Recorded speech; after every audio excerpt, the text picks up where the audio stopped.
Okay, we are live.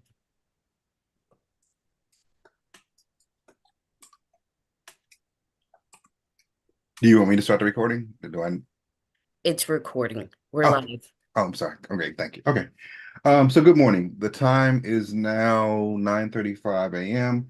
and I call to order the January 13th, 2024 meeting for the Elsie Whitlow Stokes Freedom Public Charter School.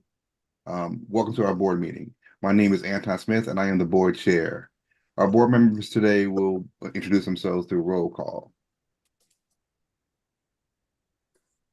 Carlos Bonner. Kira Orr. Tim White. Beatrice Carballo. And once again, I'm Anton Smith. We constitute a quorum for today's meeting. This meeting is being held by Zoom.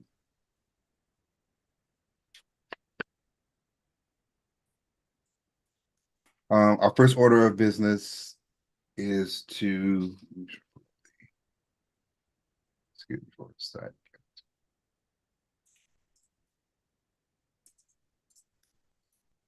Is to approve our agenda.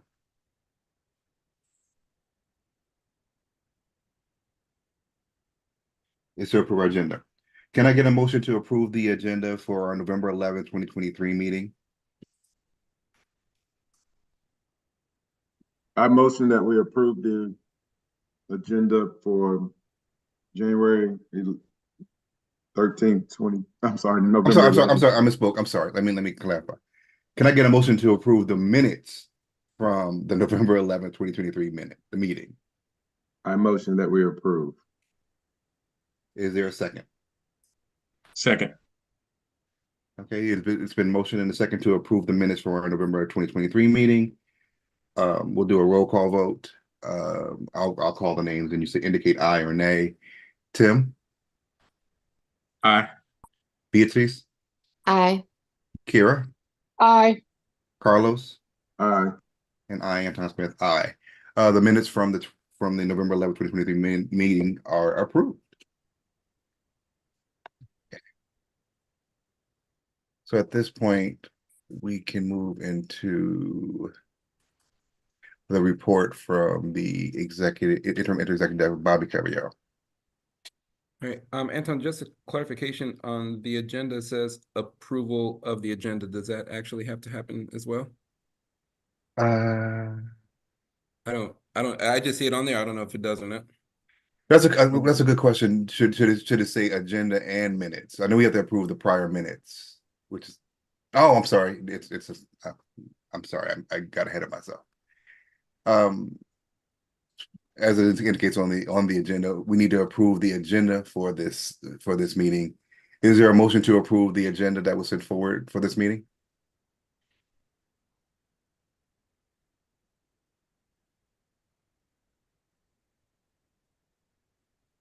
I'll make a motion to approve the agenda for today's meeting. Is there a second? I second. The agenda has been motioned in a second. Once again, we'll do a roll call vote. Tim? Aye. Kira? Aye. Beatrice? Aye. Carlos? Aye. And Anton Smith, aye. So the agenda is approved. Thank you, Carlos. I'm Bobby. All right, we can move forward with Bobby's report.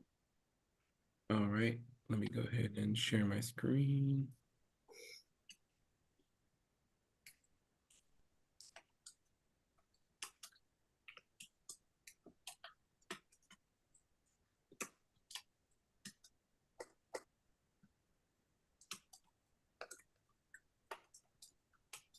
These things pop up here in the slideshow. All right, can you guys see? Yes. All right. Good morning. So, thank you for joining us this morning. And in my report this morning, I will be discussing the staff holiday party, the family holiday drive, alumni highlights, the student ambassador installation, upcoming events, and then Julia Sinerkia will be joining us for the academics portion. Unfortunately, Maribel is ill and was not able to join us. Maribel, our chief academic officer, was ill and not able to join us. So this year, and this past December, we had our very first offsite holiday party since before COVID started. And it was a great community building activity. The celebration included friends, food, and lots of fellowship. We had over 100 staff members from both campuses join us. And I want to publicly say thank you to Dr. David Smith for attending and sharing a few words of appreciation with our staff. And I know they were very appreciative to see a board member there fellowshipping with them. The next day, we had our family holiday drive for both campuses. It was actually held at the East End campuses, at the East End campus. And families received gift cards, excuse me, toys, coats.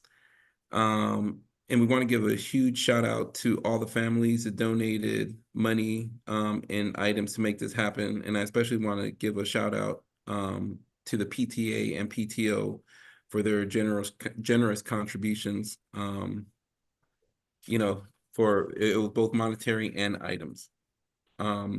I want to highlight Zarina Carter. She's one of our alums from the class of 2015 who donated, let's see if you can see the pointer. Do you see these hats right here? These ones that look like they're a little different than all the other ones, but the knitted hats right here, she actually knitted 15 hats and scarves, and she donated it to the, to the drive.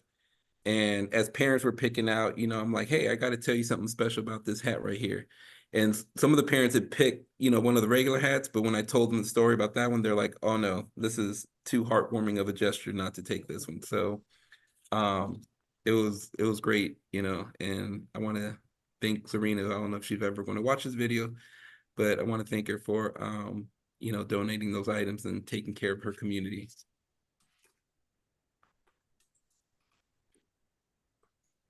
Along with Zarina, I want to highlight a few other alums that did some amazing things over the last couple of months. First, right here to the bottom left is Hector Castillo from the class of 2011.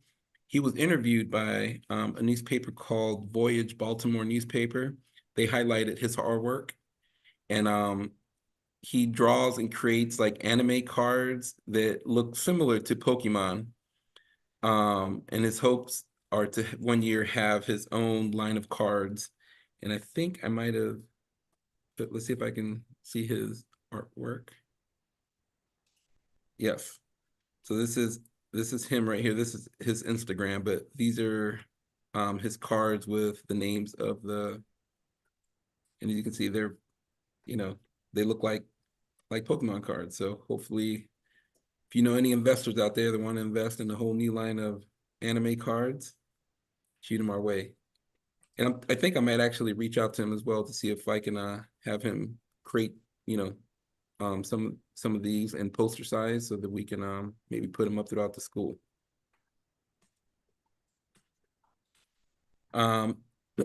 Next, right here in the red bottom right, we have Melanie D. She's Stokes class of 2017, and she's DCI class of 2024. And she's the first student at DCI that has committed to an Ivy League college. In the fall, she will be attending Cornell. However, she's not our first alum to attend Ivy League. We've had 3 prior to her, but that was before DCI was created. So congrats to her, and we wish her lots of luck. And next, I want to highlight Dr. Marcus Spady, class of 2005. He's currently living in Houston, Texas. He had a health clinic at a barbershop. He's part of his organization. He started his organization, and he held a health clinic for men's screening at a barbershop. His organization provides health screening to Black men. and to any men that's in the barbershop, but that's who he's targeting. And you know, if they don't go to the doctor will come to him. And you know, I really admire his creativity on what he did. And you know, I texted him shortly after I saw it, and I told him how proud I was of his post. And then he's like, man, I was proud to be able to actually post that. So here's a little clip. Hopefully you guys can hear it. And hopefully it works. Hey everyone, Dr. Spady here. I want to tell you about a community service initiative that's coming to Houston this weekend. The Shop Docs is a nonprofit organization where we bring health screenings and medical conversations directly to our communities of color. The Shop Docs will be hosting its first event this Saturday, December 16th at Creations Barber Lounge off the West Loop. Come get your blood pressure screening before, after, or while you wait for your haircut appointment. There will also be something for the kids as well. Follow the Shop Docs and Creations Barber Lounge and schedule your appointment today. Can't wait. See you there. Were you guys able to hear? Okay. Yeah, and that's Creations Barbershop spelled with a K because he is a Kappa. So Bobby, where did he go to I tell he was undergrad? amazingly smart. you said what? I heard two people speaking. Tim said he was smart. Okay. He was amazingly smart. Let me quote him correctly. But my question is, where did Marcus go to undergrad and Undergrad, he medical went center? to the University of Miami, and then for grad school, he went to the #1 university in the world, Howard Medical. Oh, he went to number 2. Oh, okay. Number 3. Oh, dang. Okay. All right. And then and finally we on the upper right hand side, can you guys see, can you guys see her fully, this picture up here? So this is council member Coney Serrano, class of 2004, which is our very first graduating class of Stokes. This past week, she joined us at the East End campus for the installation of our student ambassadors. And she gave like an amazing speech who inspired our next generation of social activists. Our 5th graders are the student ambassadors, and our 4th graders are the junior ambassadors at the East End campus. And to become an ambassador, it's an extensive process. You know, it goes through like the teacher recommendation, and then they get interviewed by like the principal, vice principal, the counselor. And then this was the very first installation that they had. And then you can, in the picture as well, you can see our founder, Ms. Moore, who also gave, and she's our founder and school ambassador. And she gave a few words of wisdom to our ambassadors. And then afterwards, let me go back and change. Oh, here's our ambassador. I'm sorry, I didn't show the picture. So here's the installation of our ambassadors here. And then afterwards, Ms. Bryant and I here on the lower left side, we joined Ms. Moore for her weekly kindergarten tea party where she's grooming future ambassadors.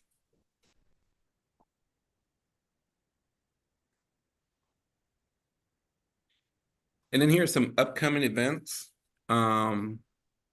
We have open houses on both campuses. Oops, hold on. Yes, we have open house on both campuses. The Brooklyn PTA, along with the equity team, is having an MLK Day of Service on Monday, January 5th. The event will take place at the Brooklyn campus from 10 to 12, where they will be collecting items for the Mama Toto Village.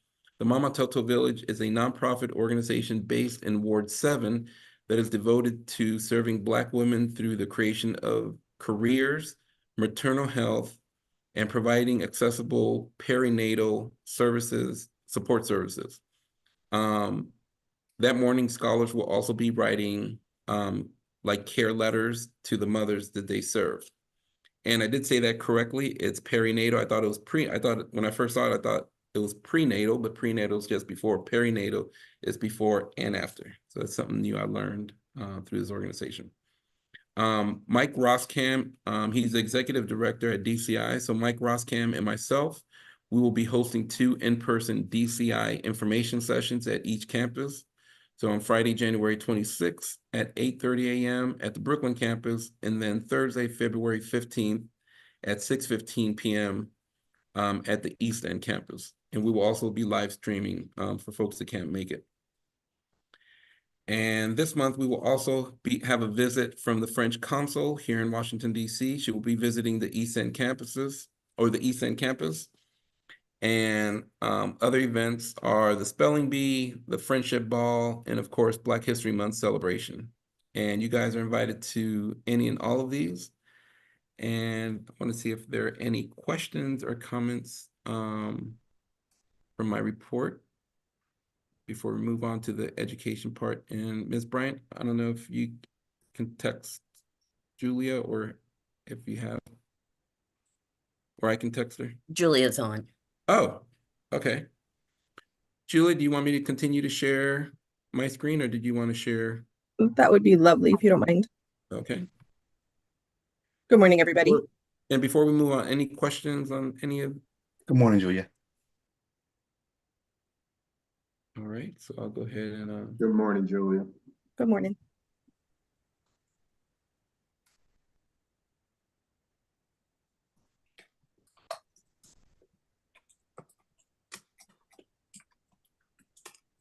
All right. So no questions before we jump into the academics? I'm here to talk a little bit today about an academics update for Stokes. We have a few important things to discuss and give the board an update on. The first one is we are running a pretty expansive math intervention at the East End campus starting this month. As we all know, our PARCC scores were not as high as we would have hoped them to be, and one of the ways that we're addressing this, amongst many other things, is running a math intervention for 2nd through 5th grade students during the school day and after school. Our PARCC scores, as you heard from me last board meeting, only 14% of our students scored a 4 or above at East End, which was a decrease of 10 percentage points from the previous year's scores. So what we are doing is we are implementing a math intervention that is grounded in small group teacher-led instruction. And so we are having that happen four times a week for 5th grade, 3 times a week for 4th grade, and twice a week for 2nd and 3rd grade. It's different times throughout the school day. And we're also combining that with an online intervention program called Dreambox, which is available for all of our students, but we're going to give our students some sheltered time to use that in the school day. Thank you.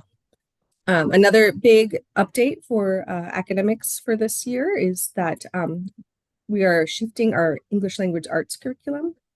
The DC Council passed a law called Addressing Dyslexia and Other Reading Difficulties. And one of the things that is required in that law is that in the school year 24-25, each LEA shall adopt a science-based reading program. And so we are currently in the process of choosing a new English language arts curriculum. So what we've done so far is we chose 6 different curricula to look at in more depth. We made a rubric to rate those curriculums, and we started exploring options. We've created a focus group with the instructional leadership team, and we've all spent a couple of months now looking through the new curriculum and rating them. This month, in about a week, we're going to narrow our choices down to top 2 curriculum.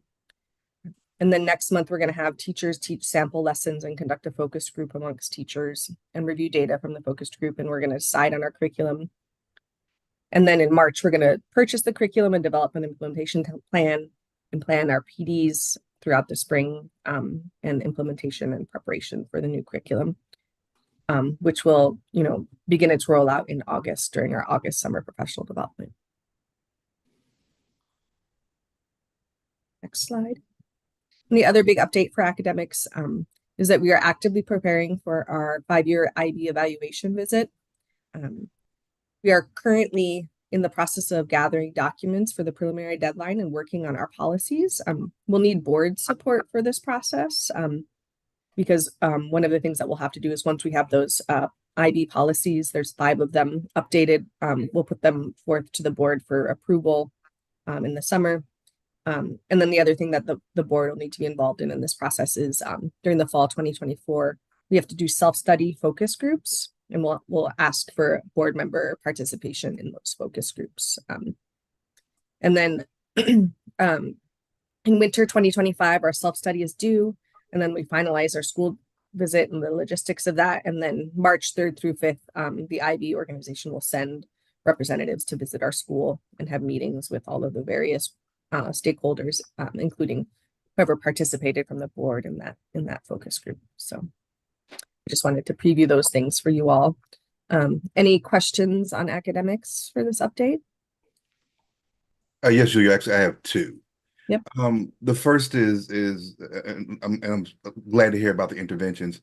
How are the impacts of those interventions measured? Do we wait till the next park round? Is there an interim assessment? How is it measured? Is my first question. Great question. We are about to embark on our winter round of iReady, which is a math diagnostic assessment that we give 3 times a year. We have data from the fall. We're about to give it next week for the winter session. That is how we're going to place students in the groups initially, and then we monitor them through assessments that are created, that are provided through the intervention curriculum that we're using as like a progress monitoring piece. And then there'll be another iReady session in the spring before park to see how kids are doing. Right, But right. we monitor both with our in-house assessments that are in the curriculum and also the diagnostic iReady.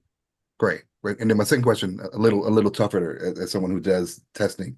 Have you guys figured out a way to as much as possible clearly determine which interventions are working and which are you able to kind of to determine this one has this impact while this one is a little less, and so we'll do more of this? Are you able to kind of to draw those lines?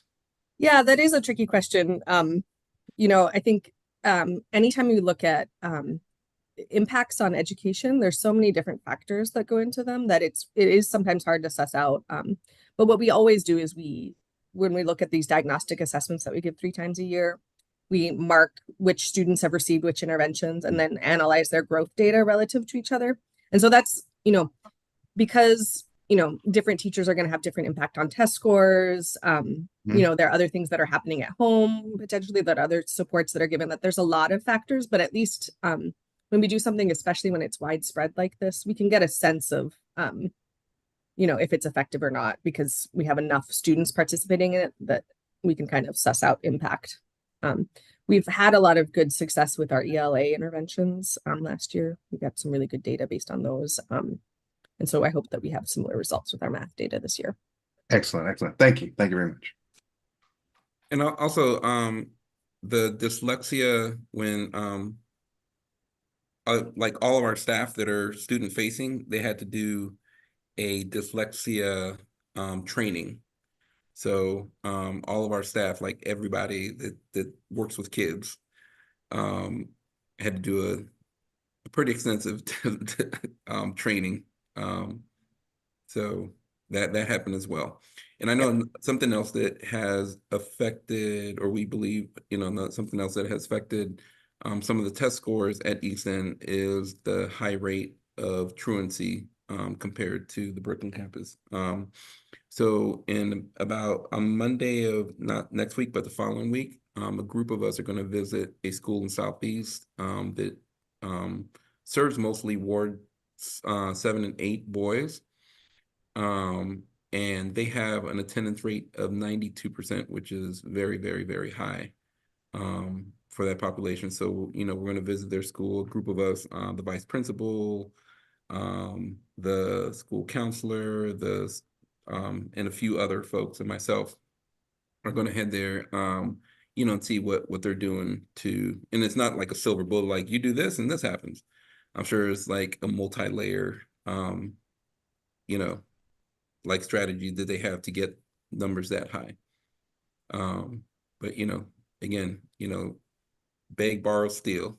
You know, and I appreciate them being so open for us to come visit and sharing some of the things that they're doing. Yeah, we've also provided professional development for teachers in math the past trimester. So we sent 5 staff from East End to the National Council of Teachers of Mathematics conference that was here in DC.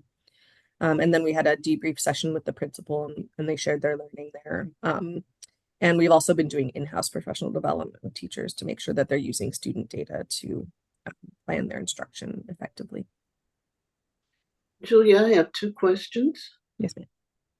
What is the nature of the interventions that we're having? And the other question is, can you tell me more about this dyslexia legislation? Is that what's driving the change in the reading curriculum? Yes. So let me start with the nature of the math intervention. So what we're doing is we're using a program called Bridges, which is a tier 2 intervention program. And it's small group lessons. So we give it to kids between like 5 or 6 students at a time in a small group. And it's based on like the most important set of standards for those grade levels. And so we're going to look at our math data from iReady to decide which modules to use. But let's say we want to build number sense. It'll have curriculum that'll address number sense, any sort of lacking skills in number sense all the way from 2nd grade up to 5th grade. And so you use a placement assessment and they determine which lesson to start with, and then they build those number sense skills up. It's half-an-hour lessons. And for 5th grade, it'll happen 4 times a week. And then they'll also use their online program, Dreambox. And am I correct, they're using the same intervention in after school? So for those students that are receiving this math intervention, the 2nd graders are the only ones that are doing this math intervention during after school. Okay. Okay. But the 2nd graders will be using the same program in after school. Okay. And can you tell me more about the dyslexia legislation? Yeah. Absolutely. Yep. So in 2020, the DC Council passed that law, the dyslexia and other reading difficulties law, I think it's called. And it had 3 sort of major components. The first one was making sure that we had implemented a universal screener to see if we are catching students with dyslexia early enough to provide intervention services.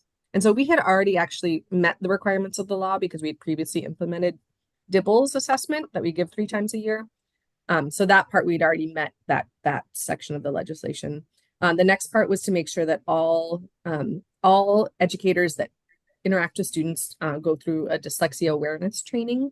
And we also met that requirement this past school year to make sure that all of our educators met that training requirement. And the third piece is that implementation of the Science of Reading program.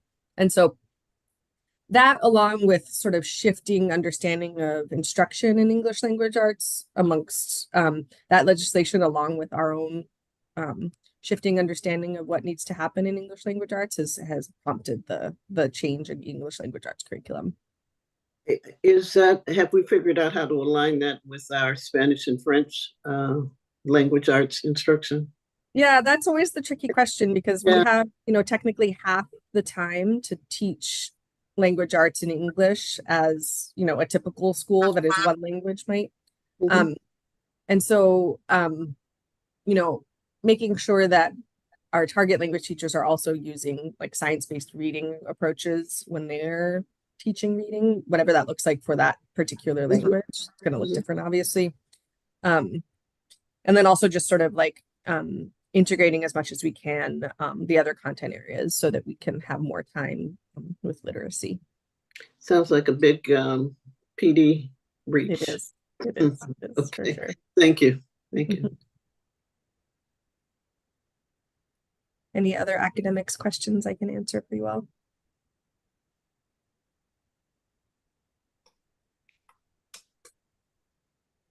Great.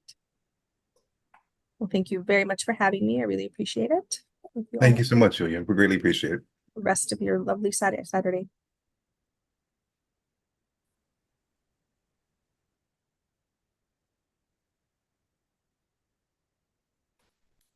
And then Bill will be presenting the finance. And Bill, you're going to share your own screen, yes? Yes, I am. Okay. Good morning, everyone. And Good so morning, today, Bill. Morning, Bill. morning. So today what I'm going to present are three things. First off, our December results, which would be our income statement and our balance sheet, and also our forecast, or the forecast I just did, to see where we're going to end up with at the end of the year. And I'm going to do something a little bit different. I'm going to go to the forecast first versus going to the operating results. And after I go through this and we get back to the operating results, you'll see why. So anyways, is my screen showing? Yes. Okay, Yes. can anyone read it, or should I make it bigger? Could you make it bigger, please? Yes, please, Bill. Make it a little bit bigger. A little bit. One more. One more. Yeah. There, that's good. That's good. That's good. How old are you, Carlos? I'm only 25.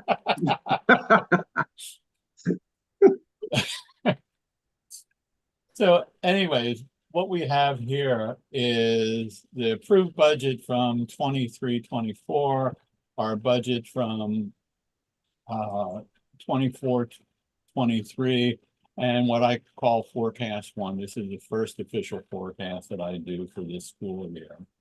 And the first thing I want to talk about is the enrollment number. So as you can see, the approved budget, we had budgeted 719 students. And through a number of reasons, we ended up, our October enrollment audit has us at 695. So that has a significant decrease of 24. And I bring that up because it directly affects where our per pupil payments are going to be. Because the enrollment is what they base their payments on. So as you can see from our budget, we're going to have, almost a $600,000 decrease in funds from the per pupil, or that's where I'm estimating it right now. So that is a hit for us, and it's not something that we're going to be able to get through it. That's not a problem. And based on what we seem to know, it should be a one-year glitch based on history of what we had as far as in the enrollment at the East End campus. But the good news is federal entitlements is going to be up. This is based on the actual, excuse me, what they told us what our entitlements are this year. So there's a $15,000 increase. The other big increase is in other government funds. And what this is I don't know, I'm sure it's been mentioned, the DC teacher compensation that the DC government gave to each charter school, because what they wanted to do based on their contract with the teachers union for DCPS, they're giving, what we had to do was first give to all teachers who were teaching last year for us a 7.6% increase, a retro pay for last year. This is part of this contract that they passed on to the charter schools. The second thing is they said that we want all teachers from school year 19-20 through this year that they have a 12.5% increase. And the third thing they wanted was they wanted to be able to publish our detailed pay scale. Okay. So what they did, they asked a lot, but they also gave us money. Most of the money that you see in this increase in other government funds right now is a direct result of this DC teacher compensation. It's like 986K, I think is what it is. So that is the good news. The other good news is our after-school program is ahead of where we had budgeted, and that's the primary driver for the increase in the income and other income. So overall, what we have is we're looking that our our income is going to be higher than what we had budgeted, which is a good thing. Now, that's the money they gave us was good, but they also expected us to spend it. So that's where we're going to see down here. As you can see, we have $1 million up here in other government funds, but also our salaries and benefits are going up as well. You know, that all that money that was up that we received is going to be spent, you know. So down here, as you can see, we have our expenses for salary and benefits is going to be way above budget. Our other expenses right now are trending lower. So the good news is, based on this, that they offset the other ones. So our expenses are offsetting the increase in income. So we should end up where our budgeted numbers are. I'm putting it a little bit less, but overall, you know, what I see right now is that we're going to be right around where we had expected to be. The numbers aren't going to be the same, but the end results should be the same. Are there any questions on this?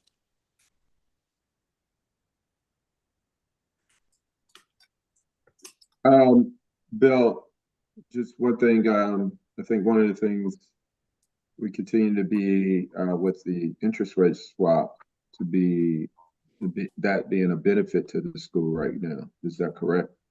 It was last year, yes. It was a big benefit. I don't know where it's going to end up being this year. And that's something which they end up putting as non-operating income. That was a big thing for us last year.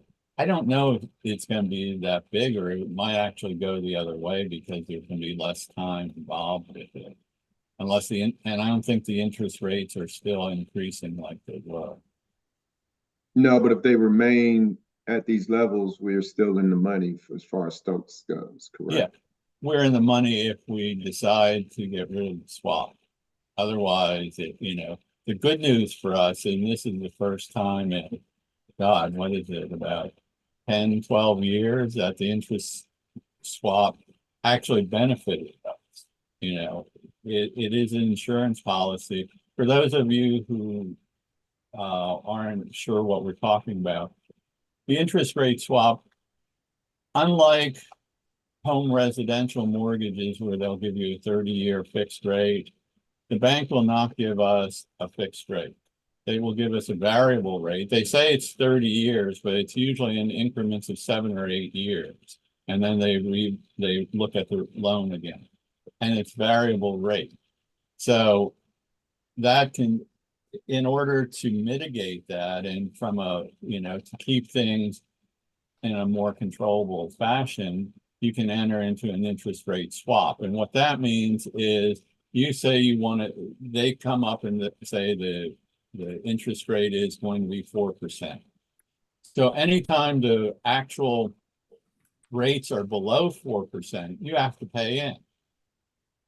And needless to say, the banks have it calculated. Most times you're the one paying in, at least for us. But the last couple of years, when the interest rates really went up higher than they thought, each year we're paying more interest to the bank that's being given back to us. So we're going back to what the actual fixed rate is for the next 7 years. Thank you, Bill. Okay. Any other questions on the forecast? Okay. The reason I did that first is now I want to show you our December results versus budget. And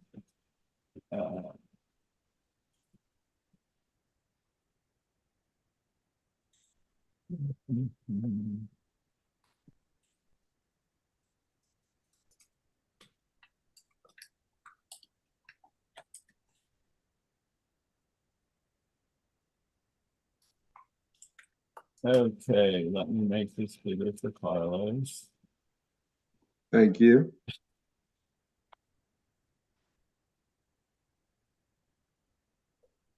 Okay, Yes. okay. So anyways, now here's where it really gets interesting and where you really have to be careful when you're looking at interim financial statements. If you look at our actual versus budget, right now we are tracking 7% above budget for our per pupil payments. And the reason for that is the first two payments, the one in July and the one in October, are based on our budgeted enrollment. So we receive, and you also receive more. I think it's we receive at least 60% of the funds in the first two payments. It might be a little bit higher. I think there's a different calculation for each one that we receive. So we received more money than what we had expected. And so that's one of the reasons why we're looking over budget. So overall, everything else seems to be we're tracking like $1.5 million over budget at this point, because the other thing that we have is we already have that money from DC at $986K. So those two things combined really bump up our income. And that, you know, right now you're saying, hey, this is great. Then when we look down at our expenses, they're actually running according to budget. So we expected to be, according to our budget, like at $1.9 million surplus. As of December, we're at 3.4, and you would think, pop open the champagne bottles, things are great. And that's why I showed it the other way. So you see where the end is and where we are right now. So are there any questions on the December results?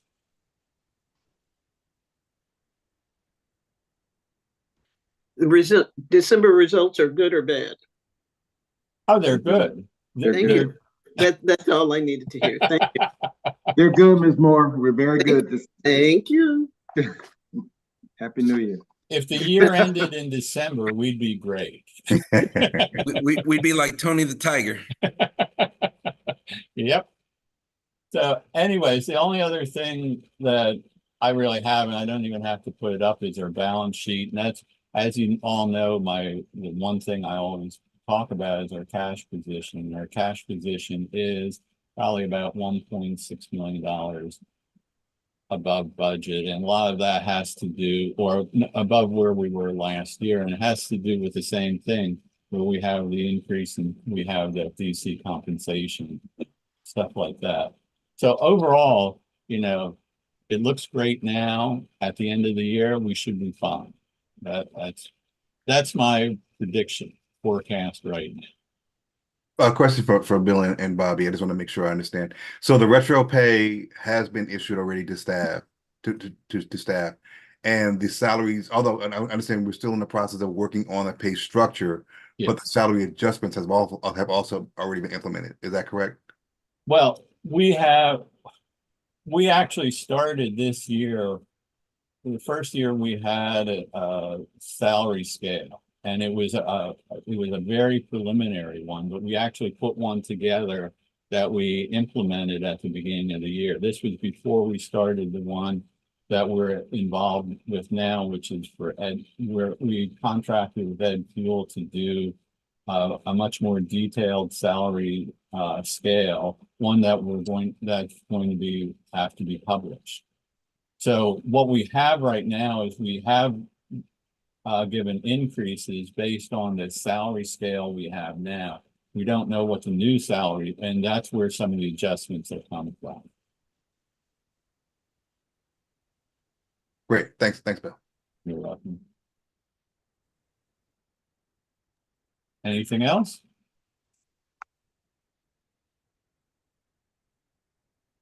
Okay. Have a good weekend, everyone. Have a good weekend. Take care. Okay, bye. And that concludes the interim executive director report and staff reporting. So The rest is yours, Dr. Smith. Gotcha. Gotcha. All right, great. At this point, excuse me. At this point, we'd like to turn to committee reports. I recognize we only have, I think, two of the committee chairs here. And that's all, once again, we can keep it brief. I would like either or and an update of kind of where we are, what's been happening this year, or a brief projection about kind of priorities for the committee for the remainder of the school year. So I'll start, and I know they'll kind of feed in nicely to what Bill just did. So I'll start with Carlos. Is there an update? Yeah, as you see the financials, well, we ended up very well at 1.4. This current forecasted budget to end for this fiscal school year is a break even. And so in the finance committee with Bobby and Bill, I think they've, again, at the beginning of the year, they've got a great start for budgeting. And so I feel comfortable with that. We talked a little bit about the risk of going over budget in certain areas, but I still feel that they've comfortably planned for it. So that risk, I feel, is like a medium risk as always. And so I think the big thing for me, I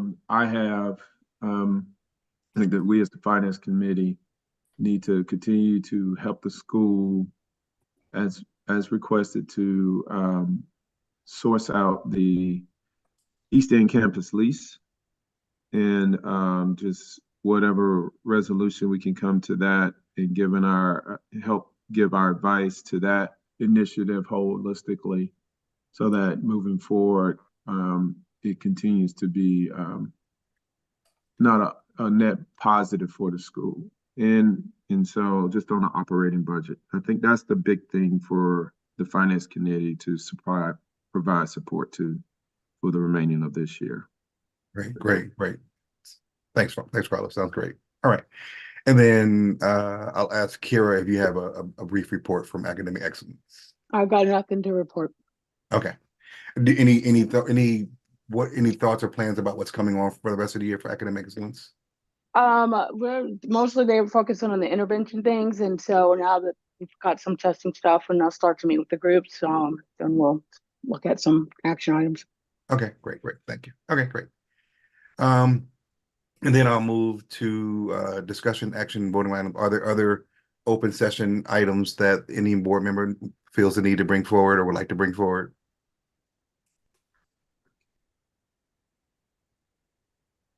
Okay. Then being none, then at this point, I will move us to the closed session. Read my little spiel. The next agenda item is to enter into executive session to discuss personnel matters, including the appointment, employment, assignment, promotion, performance, evaluation, compensation, discipline, demotion, removal, or resignation of government appointees, employees, or officials pursuant to DC Official Code 52-575B10, and to consult with an attorney to obtain legal advice and to preserve the attorney-client privilege between an attorney and a public body pursuant to DC Official Code 2-575B4A. May I have a motion to enter into executive session?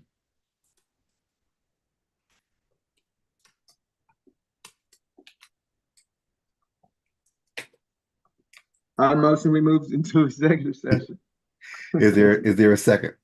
I second. I have a motion and a second to enter into executive session. Is there any discussion? Hearing none, let's have a roll call vote on the motion to enter into an executive session. Tim? Aye. Beatrice? Aye. Kira? Aye. Carlos? Aye. And Anton Smith say aye. Okay, so at this point, we will close out the